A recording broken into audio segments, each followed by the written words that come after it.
Hi guys, నేను మీ హరిపురుషోత్తం. So ఇవాళ ఏంటంటే day 4 of one and only test between India and Afghanistan guys. అసలు day 4 లేనే లేదు, డే 3లోనే మ్యాచ్ అయిపోయింది అనమాట. సో ఏం లేదు. సో ఇవాళ ఏంటంటే డే 3 అనాలిసిస్ చూద్దాం గైస్. డెఫినెట్లీ నేను చెప్తూనే వచ్చా, ఫాలో ఆన్ ఇండియా ఇస్తుంది ఆఫ్ఘనిస్తాన్కి and they will win with just 1 innings అని చెప్తూనే వచ్చా. అలానే జరిగింది గైస్. సో మనం చూసుకుంటే it's super bowling by India అని మనం చెప్పాలి గైస్. మానవ్ సుతార్ ఎవరైతే ఉన్నారో ఫస్ట్ ఇన్నింగ్స్లో 6 wickets తీశాడు, సెకండ్ ఇన్నింగ్స్లో 1 wicket తీశాడు guys.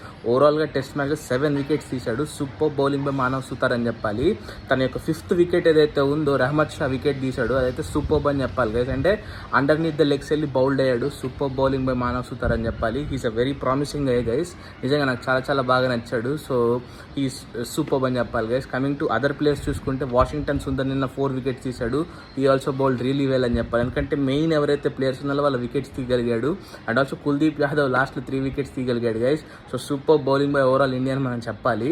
And coming to Afghanistan మనం చూసుకుంటే నాకు ఒక్కటి విషయం చెప్పాలని ఉంది గైస్. నిజంగా రహ్మద్ షా చాలా బాగా బ్యాటింగ్ చేశాడని చెప్పాలి. Super to him. He made 60 runs in the first innings guys. So super అని చెప్పాలి. బట్ నాకు ఒక్క డ్రాప్ ఏమనిపిస్తుంది అంటే గుర్బాజాను ఒమర్జా ఇద్దరు సీనియర్ ప్లేయర్స్, మనకు తెలిసిందే చాలా ఎక్స్పీరియన్స్డ్ ప్లేయర్స్. కొంత పర్ఫామ్ చేసి ఉంటే ఇంకా కాంపిటేటివ్గా ఉండేదేమో అనిపించింది. బట్ ఓవరాల్ అయితే మనకి India had cleaned up guys. అంటే 1 innings and 300 runsతో India have won the match guys. So super అని చెప్పాలి.